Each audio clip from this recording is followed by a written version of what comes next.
두 번의 구속영장을 기각시키며 이른바 법꾸라지라고 불렸던 우병우 전 민정수석에 대해 법원이 오늘 새벽 구속영장을 발부했습니다. 이슈플러스 이철규 기자 나와 있습니다. 어서 오십시오. 네, 결국 영장이 발부가 됐어요. 네, 오늘 새벽 1시쯤 우병우 전 청와대 민정수석에 대한 구속영장이 발부가 됐는데요. 네. 권순호 서울중앙지법 영장전담 부장판사는 혐의 사실이 소명되고 특별감찰관 사찰 혐의와 관련 증거인멸에 염려가 있다며 영장을 발부했습니다. 혐의 소명과 증거인멸 우려, 구속영장 발부의 주요 조건을 채웠다는 겁니다. 예, 말 그대로 3세판 만의 구속이라고 할 수 있을 것 같은데 같은 혐의로 영장을 계속 청구하진 않았을 테고요. 앞에 두 번의 기각 상황을 한 번 더 복기를 해볼까요?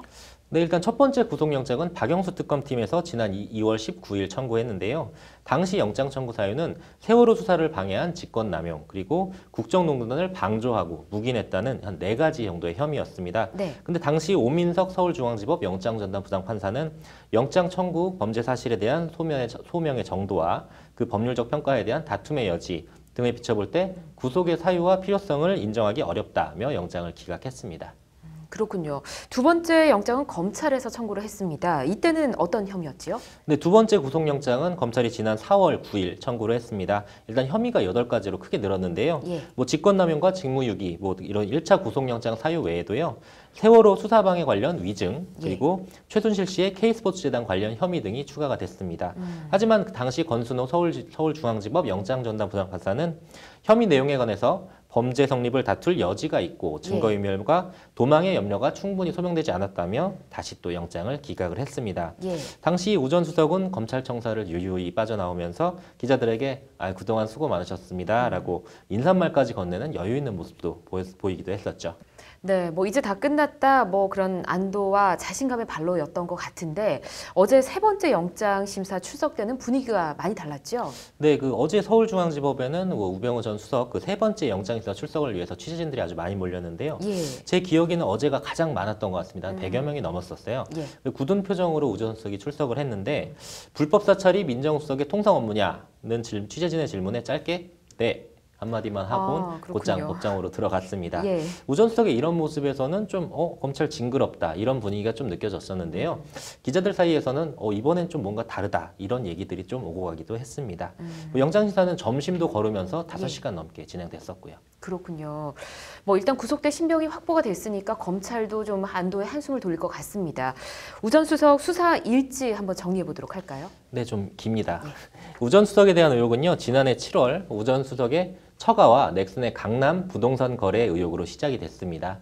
넥슨이 강남역 인근 땅을 우 전 수석 처가에 특혜 매입했다는 의혹인데요. 이 의혹을 수사하던 이석수 대통령직 속 특별감찰관이 쫓겨나듯이 사직을 했었고 우 전 수석은 건재했었죠. 네. 근데 최순실 국정농단 사태가 터진 직후인 11월 6일 검찰 특별수사팀이 우 전 수석을 횡령과 직권남용 등의 혐의 등으로 첫 번째 소환 조사를 했습니다. 네. 당시 우 전 수석은 아마 레이저 눈빛으로 취재 기자를 쏘아봤고 예. 검사 앞에서 팔짱 끼고 웃는 모습의 사진이 공개돼서 황제 소환 논란으로 여론의 엄청난 질타와 함께 주목의 대상으로 떠올랐었고요. 네. 이후 박영수 특검팀이 출범하면서 조사는 특검으로 넘어가게 됐습니다. 특검은 올해 2월 18일 우 전 수석을 두 번째 소환 조사한 바로 다음 날 영장을 청구했지만 앞서 전해드린 대로 기각됐고요. 예. 특검이 활동을 마치며 공은 다시 검찰로 넘어갔습니다. 지난 4월 6일 검찰 특수본이 우 전 수석에 대한 3차 소환 조사를 벌여 영장을 청구했지만 기각됐고요. 검찰은 이후 우 전 수석을 직권남용과 직무유기 등의 혐의로 불구속 기소해서 현재 1심 재판이 진행 중입니다. 예. 검찰은 지난달 29일 우 전 수석을 4번째로 소환 조사했는데요. 이때 우 전 수석은 기자들 앞에서 제 숙명이라면 받아들이겠다는 묘한 발언을 해서 눈길을 또 끌었고요. 예. 지난 10일 비공개로 검찰의 5번째 소환돼 조사를 받았고요. 다음 날 영장 청구, 오늘 새벽 영장 발부까지 1년 반을 끌어온 겁니다. 예, 말씀해 주신 대로 정말 긴 수사 일지인 것 같습니다.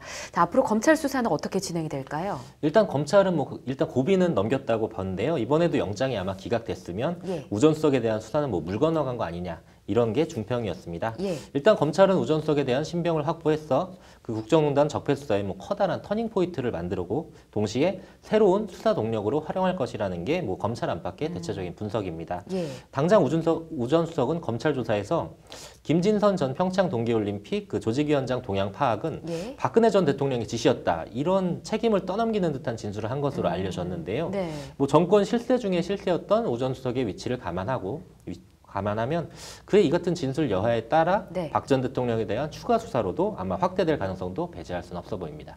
그렇군요.